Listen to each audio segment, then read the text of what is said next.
We were at friends of ours for dinner, which is 3 miles south of here.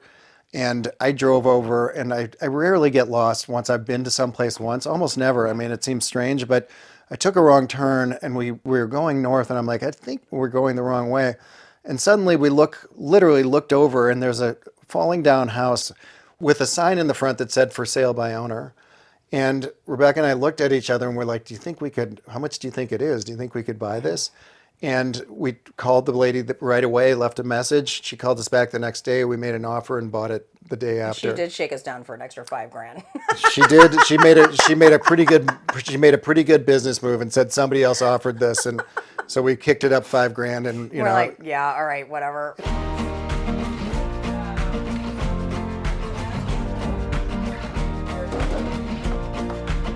want me to get up? Hi, I'm Rebekah, and I am the co-founder and creative director for Kitchen Lab and Imparfait Design Studio. I'm Nick, and I am the co-founder and non-design principal of Kitchen Lab and Imparfait Design Studio. We started Kitchen Lab over 20 years ago now, focusing on kitchens and baths. And fairly quickly, we started having opportunities to do bigger projects, whole homes.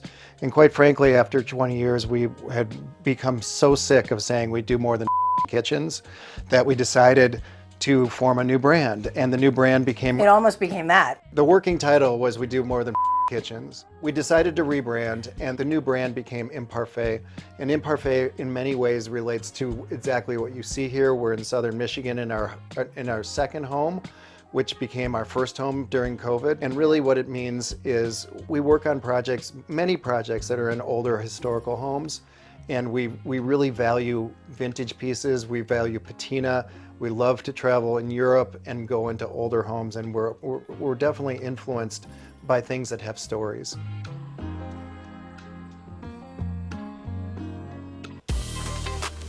Hi there, welcome, come on in. This is our farmhouse in Southwest Michigan. We're about 12 miles from the lake, is that right? 7 miles 7 from the lake, miles from the lake. which is directly that way, surrounded by grapevines. And this is why we fell in love with this place when we first came, is that it reminded us of south of France, where we spent a lot of time. At the time, the house didn't look anything like this, No. and so we'll take you It through and looked show like you what... a horror film. It looked like a horror film was shot here. Yes. Complete with shag carpeting. Yes. 1970s, everything was paneled in the dining room. So we have done a ton of work to this house over the course of 20 years. It is literally, it's so weird because we had like our 20th wedding anniversary, our 20th business anniversary, and now it's our 20th year of owning this house, right? This dining room has actually had multiple iterations. So we had an old dining room table that's now at our studio that I got from an old boss when I worked in film and set design. That was here first. It was a really contemporary table. And I love juxtaposing modern with vintage because it just feels, it's like the conversation the pieces have with each other are incredible. I was a collage artist originally, and so the idea of putting two things next to each other that create a different language is really, really interesting to me. Also the idea that you can't create anything new because it's all been done, that whole sort of attitude. So when you mix things together, it creates a whole new language. So we actually, there used to be Pharaoh and Ball wallpaper in here that was a million years ago. We just redid it. It's all Schumacher grass cloth with a great pattern. Schumacher fabric on the chairs. These are actually vintage, which is hilarious because Woven, which used to be Salamit, knocked them off. And now it's really interesting. They made these chairs. They literally copied them, but the rattan runs all the way down. So that's kind of just a fun fact. The table is probably our third dining table that we've tried in this room. And we finally settled on an oval, which is perfect because it's really a thoroughfare. It's like the hallway of the house in a lot of ways. And so we didn't want a table in the middle. It just didn't make any sense. Plus with the barn renovation that we did, this is kind of our breakfast room. It's a smaller dining table. We use it in the winter, obviously, but when we're entertaining more than 6 or 8 people, we go to the barn. I love sort of pushing the envelope with really traditional molding details with really modern lighting. It's sort of inspired by a lot of French apartments. It's just a kind of a fun way of mixing different styles and making things a little bit more interesting and irreverent. Oh, corner cabinets are my grandmother's. Literally, this is really funny. We designed This here is the air conditioning main ducts that go through here. And so then we designed, when we first renovated the house, we built this out to match, and we have a coffee center behind it. And we designed it literally for these corner cabinets. They were originally, I want to say cherry or walnut, and I couldn't paint them until my grandmother passed away, or she would have killed me. So I painted them. Actually, it's a custom mixed color. I can't remember. I mean, this was 20 years ago. It's so weird. And then we put the ribbed glass in. At one point, before we renovated the kitchen recently, these were hugely important for storage for us because we had no storage. The kitchen is tiny. We have so much stuff. And as you see as we walk through, the only bathrooms in the house originally were on the first floor, and now one of our bathrooms is a pantry, which has been a complete game changer for us. I have kind of a funny philosophy of kitchens, which again was inspired by European kitchens from a lot of the places that we've stayed. So we designed this kitchen in particular to feel more like a French farmhouse that would have been a vacation or a weekend place or whatever it is. In France, they're not as obsessed with everything being convenient. They're just, in fact, I think they never think about things being convenient. So, for example, the dishes being opposite the main working space, okay? Most of my clients for years, and because we've had a kitchen design business for 20 years, want to have everything as close to the dishwasher as possible. Well, you cannot design a beautiful kitchen that has everything by the dishwasher. First of all, it's impossible, but it's kind of a joke that I have with my clients. So it's like, to me, there's an experience of setting the table. There's an experience of pulling dishes off of a shelf to make a salad. So you're walking around the kitchen, you're using different spaces for storage, and you're actually experiencing cooking in a very different way. Plus, for me, it's kind of interesting. This is sort of my space sometimes. So the bar is over here, my space. Sorry. And like the chairs over here, so they're out of the way of the cook, which is Nick. He wants everybody out of his space. Coffee center was usually over here, so people are actually out of the way. The second thing that's super important to us when we redesign this is that, you know, as Rebekah said earlier, we don't like wall cabinets. They're not beautiful. This shelf is beautiful. Yeah. This setback is beautiful. It gives you a sense of space that doesn't exist. This island also, when it's not a traditional island, when it looks like a furniture piece, yeah, it gives you a sense of space. Well, there are drawers here, yeah, that have all my spices in it. There are double drawers here that have, you know, silverware and everything else. Yep. So another thing that we obsess about and that we love from European kitchens and Europe in general is old floors. Yeah. And this continues throughout our design practice. In here, we knew we couldn't afford reclaimed French limestone.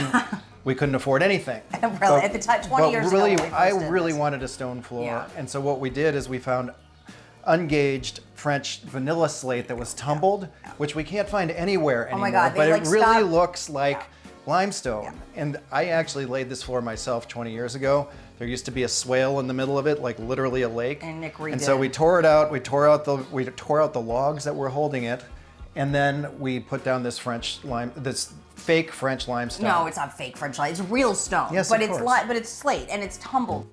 Welcome to the barn. We're walking through the breezeway, which we connected to the house some time ago. And ultimately, this was the big dream, was to take this falling down barn and turn it into living space because the house is quite tiny.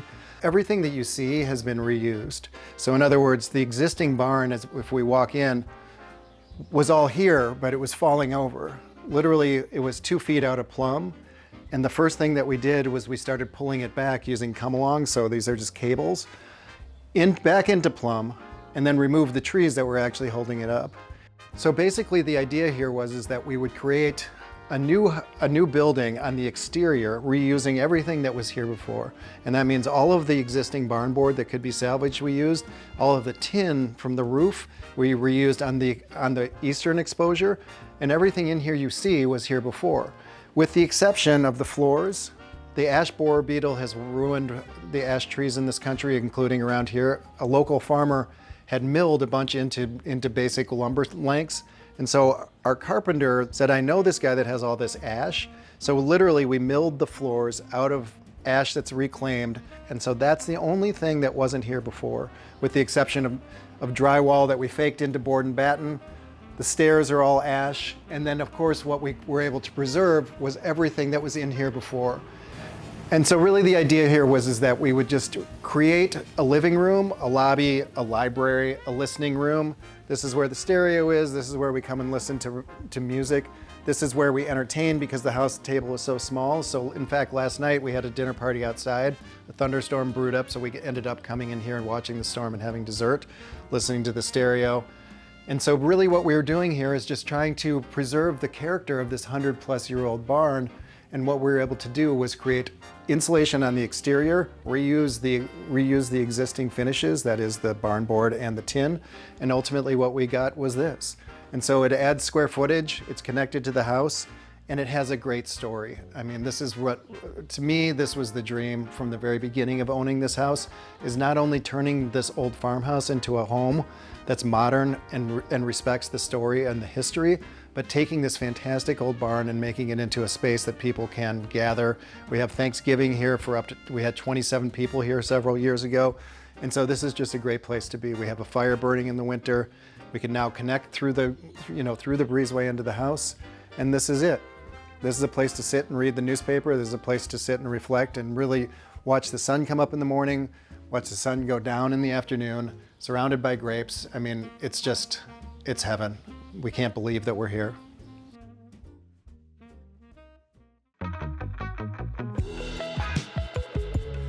All right, so come on and join me upstairs. We have 3 bedrooms and 2 bathrooms upstairs, which has been a game changer for us because we only had 2 bathrooms on the first floor before the renovation. This is our primary bedroom. It's not very big, but it is perfect. We couldn't extend the house that direction without having to redo the entire roof, reproportion the entire house, and we would have lost screen and porch. So we chose to keep it within the footprint this direction, but we added 8 feet this direction. This bedroom used to stop in the middle of the bed. It was a guest bedroom. It only had like a full-size bed in it.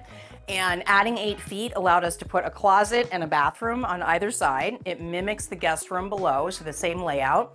Vaulted the ceilings in this part of the house. The guys had done the screen and porch, and I loved the way the ceiling looked, and I wanted to have that sort of, southern, airy kind of vibe. Again, the idea of like living like you're on vacation. I really just wanted this house to feel like it was a country house that was a vacation home. So, and now we live here full time. So there you have it. We totally splurged on Rebekah linen coverlet and pillows. I absolutely love this line. It's like a family-owned business that's over 100 years old. It is so beautiful. And it just has this casual elegance that I adore. This painting behind us was a birthday present from Nick to me. It's a friend of ours through another friend of ours that lives in France, Felix Arnaud. Arnaud, I think is how you say his last name. He's actually a Spanish artist, very underappreciated. We met him in southwestern France where friends of ours live that we would visit every year after Christmas with Nick's family. So just got that framed and love it, super happy with that.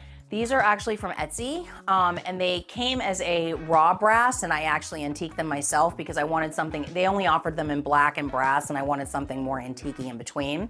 Side tables are from Schwung at High Point. The fan is from Visual Comfort. What else? The bench, this bench is from High Point, find at High Point. Rug is from Etsy. And then if you want to follow me into the primary bath, we did a mix of things. So we've got Calicotta marble countertops, teak vanity from Willow Bath, which is one of my favorite lines. This mirror is from High Point as well. And these are Visual Comfort sconces. It's just like a very simple but serene bathroom, and it just makes me really, really happy. The floor is Zalige. It's a Zalige mosaic, vintage rugs from High Point, and antique brass hardware from California Faucets. So in this primary bath, the light fixture on the ceiling is vintage. It's from Redefined Decor, and I actually got it for a client's house, but it was too big. Height-wise, it just didn't work, and so we couldn't use it there. So a lot of times, some of the things we buy because we love them, and then we find a home for them. Sometimes they work, sometimes they don't. We are at the base of the patio on the outside of the house, and there was literally nothing here. This was a farmer's backyard. It was all burnt out, and they used to burn all their trash. So it was filled with bed springs and broken bottles, et cetera, et cetera. And so what we did first was open the back doors, create this patio with gravel, and start to landscape. There was nothing here, but what we did have was these 3 amazing maples, and they provide the shade of this patio. And then Rebekah and I did all the landscaping here. So all of the stuff that you see is anchored by formality, which is typically boxwood. So you have a base in formality, and then a lot of informal things that look like they might have evolved here naturally in a, in this environment. So you have this patio, you have the fountain that you can hear here, and then this is really where we live in the summer. Last night we had dinner at this table. There's a great area to lounge, and then a few years ago, my architect friend Jim and myself dreamed up with another friend Adam that we would build a wood-fired pizza oven. And so from the internet and from books, we created a plan. I ordered a kit, which basically was the bricks and mortar and nothing else. And from plans, we were able to build this. And so Jim had this piece of, basically I-beam in his office from a project. He's an architect. And he's like, why don't we build it on this I-beam? So basically we created a concrete pad on top, and then we built this oven. And so when we entertain out here, we build a fire in the wood-fired oven. It's a pizza oven. You can roast chicken. You can do almost anything. We bake bread. And so this is the cooking area. This is the summer kitchen. There's a big green egg here, which is really useful for weeknights or when you're not, when you don't have time to fire up the wood-fired oven, or when we're entertaining for 15 or 20 people, we have them both going. And so this is our happy place in the summer. And really, Rebekah and I are both kind of frustrated landscaping. I shouldn't say frustrated, we love landscape. And so really, when you stay in one place for long enough, you can transform it. And so every year we do a significant amount, and we continue to build on it, and we just look forward to the future when it will fully fulfill our vision of what we want to do here. But ultimately, this is where we are, and this is where we want to be.